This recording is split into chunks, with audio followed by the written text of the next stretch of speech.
Bonjour et bienvenue dans ce nouveau numéro du C'est lundi, te lisez-vous. Donc aujourd'hui je vais vous faire un résumé des 15 jours précédents, parce que la semaine dernière j'ai pas fait de vidéo, j'ai vraiment pas eu le temps, je suis désolée. Alors on va faire un petit résumé des 15 jours passés. Donc je commence tout de suite. Alors la semaine dernière je vous titais avec le journal de Stephen, de L.J. Smith. J'avais déjà bien avancé, donc j'avais déjà bien dit ce que j'en pensais. Alors, je reste sur mon impression. C'était une lecture très sympa. J'ai bien apprécié l'histoire, les personnages, mais c'est plutôt à recommander aux fans de la série télé pour prolonger l'univers. Sinon, c'est vrai que c'est pas un roman qui apporte énormément de choses. Il n'y a pas vraiment de mystère. Enfin, bon, moi je connaissais déjà l'histoire avant, hein, parce qu'elle est racontée dans la série. Mais même sans ça, voilà, c'est une histoire où il n'y a pas énormément de mystère, on sait ce qui va se passer, ça se passe, on est content, c'est bien écrit, mais voilà. Donc c'était une bonne lecture, bien divertissante, mais pas un coup de cœur.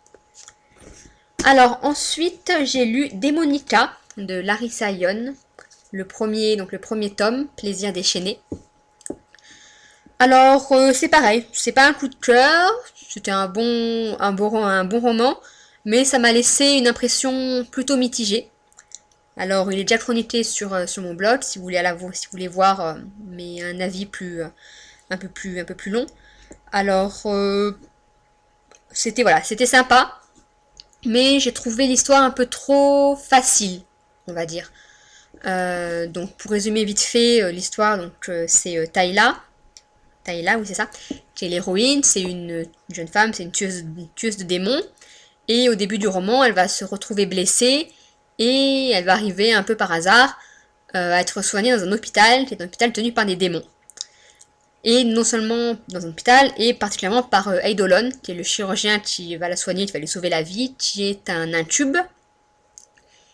Et forcément, ils vont se sentir très attirés l'un par l'autre, alors qu'ils ne devraient pas, parce qu'elle veut le tuer, lui il veut la tuer, mais ils veulent pas, ils sont attirés l'un par l'autre, donc voilà. Donc bon, une histoire assez classique. Donc pendant le roman, elle va découvrir beaucoup de choses, donc Tayla, sur elle, sur sa famille, ses origines, son travail, les gens, les amis qu'elle a. Sa vie va être complètement chamboulée. Et elle va l'accepter finalement plutôt assez bien, même si elle râle un peu pendant le roman, ça va plutôt assez bien se passer. Donc, alors c'est bien parce que d'un autre côté, des fois, on en a un peu marre des héroïnes qui arrêtent pas de râler tout le temps, de se plaindre de leur vie et de freiner des cas de fer. Mais là, c'était quand même un petit peu trop facile. Donc voilà, c'était un bon roman, je dirais la suite. Il y a le numéro 2 qui est sorti déjà, je crois. Mais voilà, ça m'a pas laissé un souvenir impérissable. Donc ensuite, pour les lectures de cette semaine, j'ai lu L'Ouillet-tu d'Henri Courtade. Voilà, que j'ai reçu en début de semaine. Alors, que dire sur ce livre? Donc déjà un peu l'histoire. C'est donc à notre époque une femme d'affaires plutôt mafieuse, voire terroriste, qui veut gouverner le monde. Et il s'avère que cette femme, c'est la sorcière de Blanche-Neige. Ça du conte de Blanche-Neige.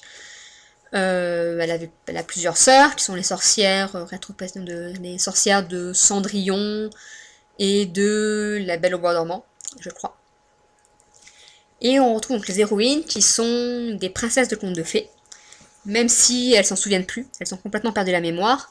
Mais on retrouve donc Blanche-Neige et le Petit Chaperon Rouge, qui vont être aidés par les 7 nains, qui sont plus que 2 à cette époque, qui vont les aider à retrouver la mémoire pour pouvoir combattre donc la sorcière, pour pas qu'elle gouverne le monde.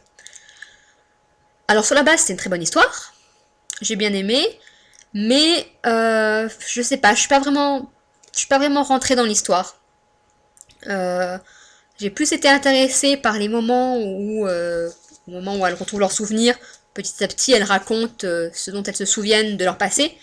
Donc l'épisode, on va dire, conte de fées traditionnel. Donc avec la grand-mère, le grand méchant loup pour Petit Chaperon Rouge et la belle-mère, le chasseur, les nains pour Blanche-Neige. Cette partie-là était plus intéressante, on va dire. C'était pas donc pas exactement calqué sur les contes de fées, mais on retrouvait pas mal de trucs des contes de fées.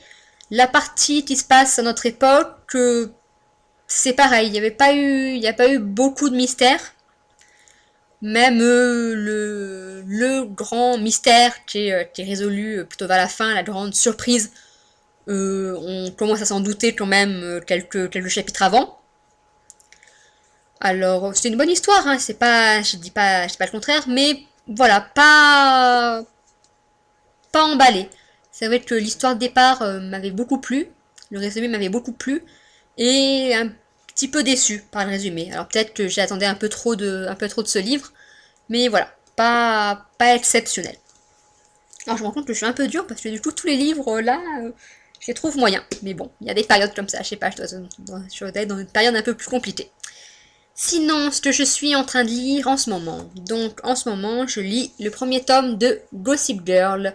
Ça fait tellement du bien de dire du mal. Donc j'ai commencé hier, j'ai déjà pas mal avancé.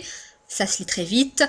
C'est sympa. Donc bah, c'est les histoires dont sont tirées la série télévisée pareil Gossip Girl que j'ai regardé, que je connais par cœur.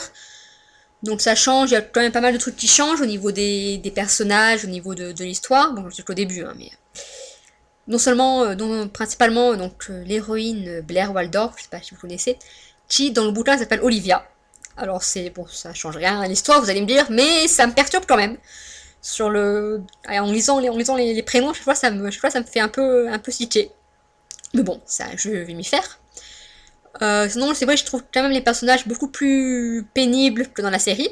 Alors, bon, c'est le principe hein, de la série et du livre, c'est des gosses de riches à Manhattan qui vivent dans une école très célèbre, dans un milieu très célèbre, qui boivent, qui se droguent, qui... voilà. Mais là, ils sont quand même très très pénibles. Alors, c'est vrai qu'il était quand même plus au début de la série que maintenant.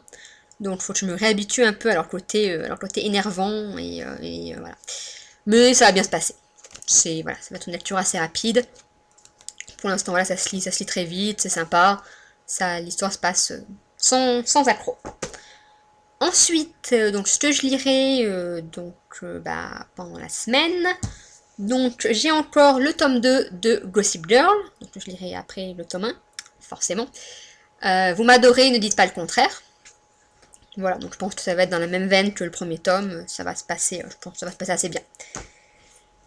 Et j'ai aussi à lire Night School de Seiji Terry, que j'avais acheté la semaine dernière. Alors l'histoire, c'est une jeune fille plutôt rebelle qui va être envoyée dans une pension, Cimmeria, où il va se passer apparemment plein de mystères, il va y avoir plein de choses, elle va avoir peur de pas mal de choses qu'elle comprendra pas, dont notamment la célèbre Night School, qui est apparemment des réunions qui se passent la nuit avec certains élèves, qui est très mystérieuse, on ne sait pas ce qu'ils y font. Et donc elle va vouloir forcément, je pense, découvrir ce qu'ils y font.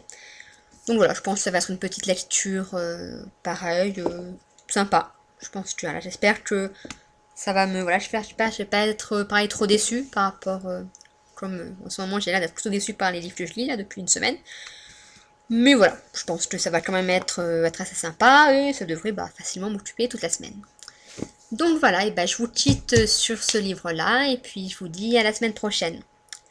Au revoir.